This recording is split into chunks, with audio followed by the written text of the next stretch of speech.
Welcome back to the Hive, everybody. Thank you for joining us today. We have a show that makes life look boring. My life, your life, everybody's life look boring. And what is that show called? It's called The Wall of Death. The Wall is a carnival sideshow, like a circus act. And it's a big round wooden cylinder, about 20 feet to 36 feet in round. And the motorcycles have a little ramp at the bottom, and they start in circles, and they go higher and higher, and they perform stunts and exhibitions. That's why they call it the Wall of Death. Some people ask themselves, where did the Wall of Death come from? It originated from the board track racing in the early 1900s in America. In America, they had the board track racing, and they would have this plywood, and they would build these like big speedway tracks. It cost big money back in the day, and they used that for racing around a track. And the Wall of Death originated from the board racing in the early 1900s. The first recorded Wall of Death sighting was in 1911 in Coney Island in New York. It originated in America. They had like this circus, this sideshow. They saw that board track and they said, we can do a circle and make this the Wall of Death. That's what they did. They thrilled the audience, they thrilled the fans the first time in 1911. In 1911, they used the first motorcycles were the Indian Scouts. They were early day motorcycles. The Indian Scouts were the motorcycle of the Wall of Death. This carnival attraction, this sideshow called the Wall of Death, it grew and grew from 1 in 1911 to over 100. And they got bigger and bigger. People all over America and all over the world was actually starting to do this Wall of Death. But then it stopped in the late 1930s when World War II started. The Wall of Death is scary. That's why I said at the beginning of the show that you haven't lived your life until you rode the Wall of Death. Why? Because people died in that Wall of Death. That's why.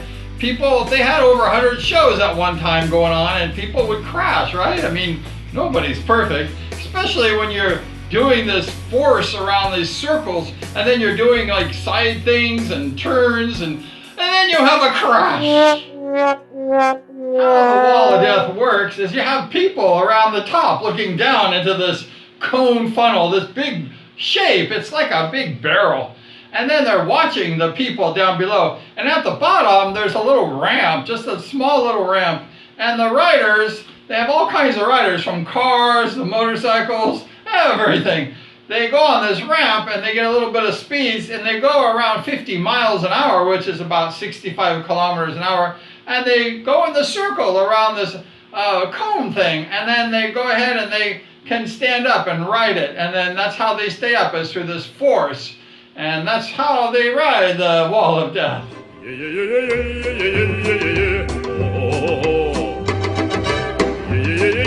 Wall of Death, it still exists today all over the world. And in India, they have wooden planks, kind of like bamboo. And they build that arena out of the bamboo. And then they drive cars and motorcycles up this ornate bamboo in the circle. That sounds like it's hard. And then they go ahead and they spin up there and they ride it, and they get crazy in India. Ooh. And in England, the first recorded Wall of Death was in 1929. It was at the Carousel Amusement Park in England. I've never been there. But they had that particular event, and they hired this couple. It was a husband and wife from South Africa. They were professionals there, and they hired them to come do the exhibition in England. And they went ahead and did that circles, and they amused the whole crowd.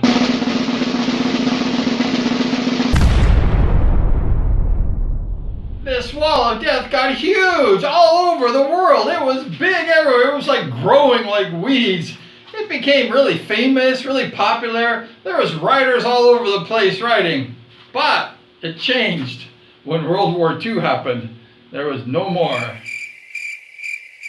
However, after the war happened, there was this gentleman in New Zealand. His name was Les Moore. And Les built one of these tracks, one of these wall of death tracks in his backyard in Hobart, New Zealand. And he started these shows, and he hired some motorcycle riders, and they did all these shows in New Zealand, and it got so big they transferred over to Australia. Our good friends down under in Australia, we like those people down there, they're great. And it got big, lots of people love these shows, and Les had a good thing going on. They did those carnivals, those circus acts, those wall of death exhibitions at fairs and all kinds of places everywhere in New Zealand and Australia. It got big, but some of the riders got tired. Maybe a couple of them died, who knows. But Les was worried. He needed some riders, and he turned to his little 13-year-old son named Ronnie and said to Ronnie, "Hey Ronnie, could you ride this wall of death? We need a rider." And Ronnie said, "Sure, Pop, I'll give it a try."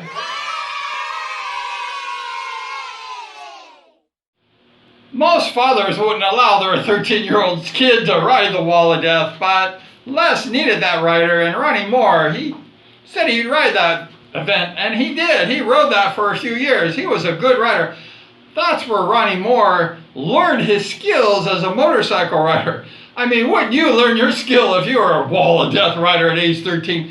He set the record as the youngest wall of death rider ever. There'll never be a 13-year-old riding that wall of death. I wouldn't ride it today, and he was 13 riding that thing. So Ronnie Moore gained all this experience, this knowledge of riding motorcycles. Riding the wall of death, you have to have pinpoint accuracy. You have to be perfect.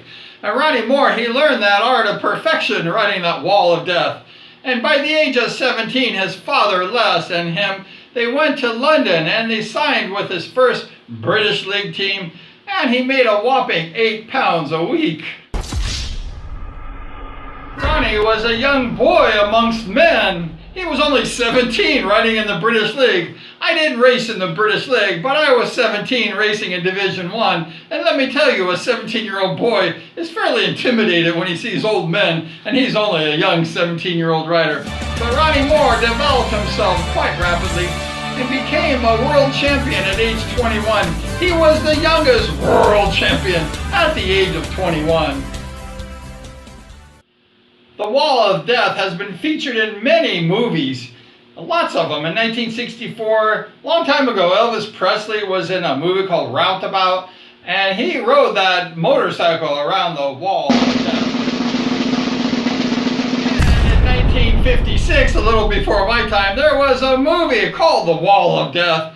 They had a lot of motorcycle riding and Wall of Death in that movie. Of course they would have that.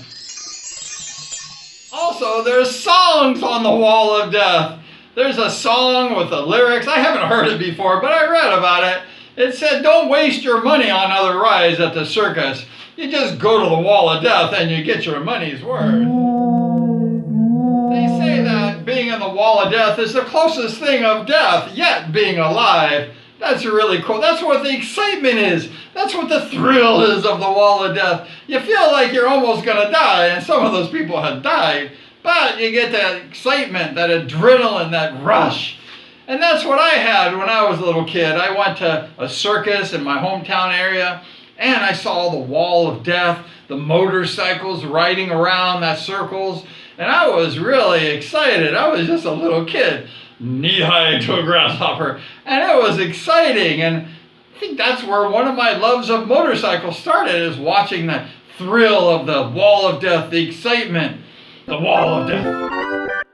And then a few years ago, when I lived in the OC, they had a circus at the Arrowhead Pond of Anaheim. They had Barnum Bailey Circus. They had the big time, the big show. And during the show, they had this big cone they rolled out, this big metal cone. And they did the motorcycles doing circles and all kinds of stuff, just like the Wall of Death. The Wall of Death has evolved in many different kinds of things, and that circle, that metal circle, is part of the Wall of Death. And it was exciting. They put the people in neon lights, they turned off the lights, and those riders were in the ball riding with neon lights. Woo!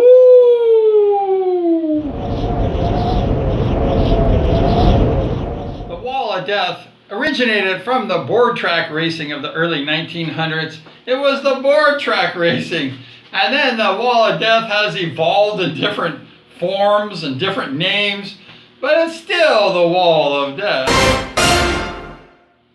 The Wall of Death has been around for more than 100 years, and many people have died, rest in peace, on that Wall of Death. They gave their lives performing and making it exciting for you and me to have a show. And we want to thank those who lived, those who survived the Wall of Death, like Ronnie Moore, our fellow Speedway rider, and others.